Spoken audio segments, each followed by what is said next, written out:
Ókum við dæmi 13. Dæmi 13. Og stækkum þetta aðeins hérna og ég horfi á þetta og ég sé að A-dálkurinn minnkaður. Í reit B1 skrifað uppskrift að medisterpilsum.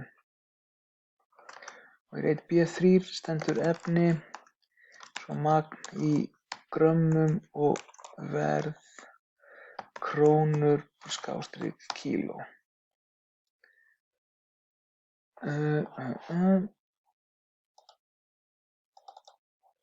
Svo E-dálkurinn minnkaður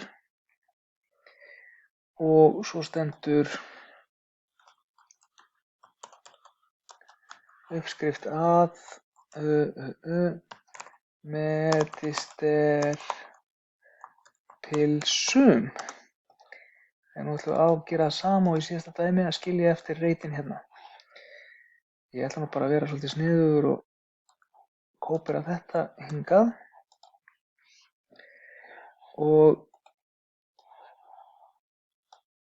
eigum við ekki bara að hafa þetta feitletrað með striki undir. Svo stendur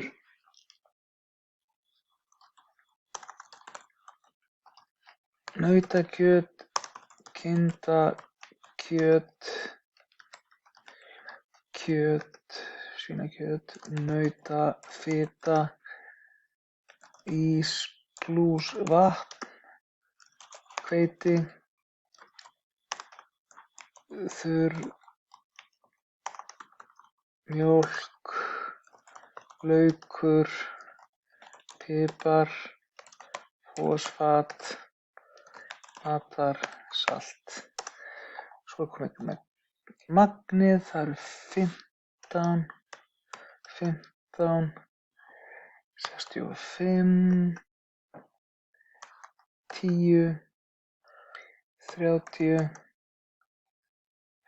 4, 4, 4, 0,5, 0,5 og 2 grömm. Verðið er gefið 570, 540, 310, 240, 3 krónur.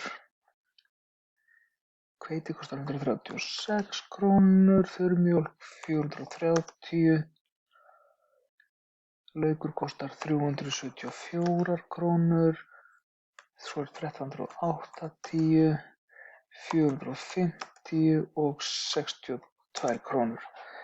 Og ef við ekki hafa þetta sem bara krónur.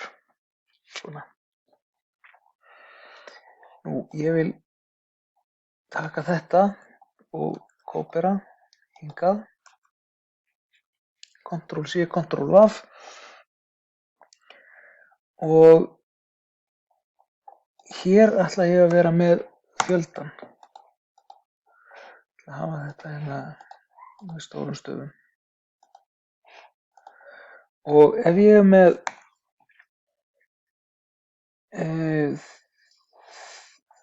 þetta í einni pilsu, þá mun ég margfalda það með fjöldanum hér.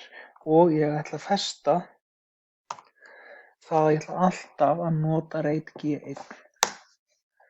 Þannig nú get ég bara djöflað þessu niður hérna. Og nú ætti verðið að verða þetta deilt með 1000 sinnum kílóverðið. Því að við vorum með hérna magn í grömmum en verð í kílóum. Og þetta er það sem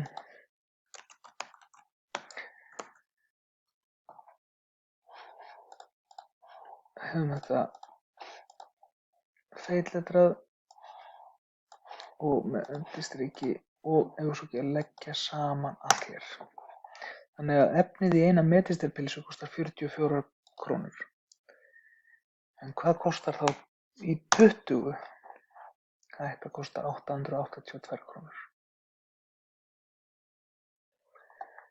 Hann gæti meikað eitthvað sens, ímynda ég mér. Þannig að þetta líti einhvern veginn svona út.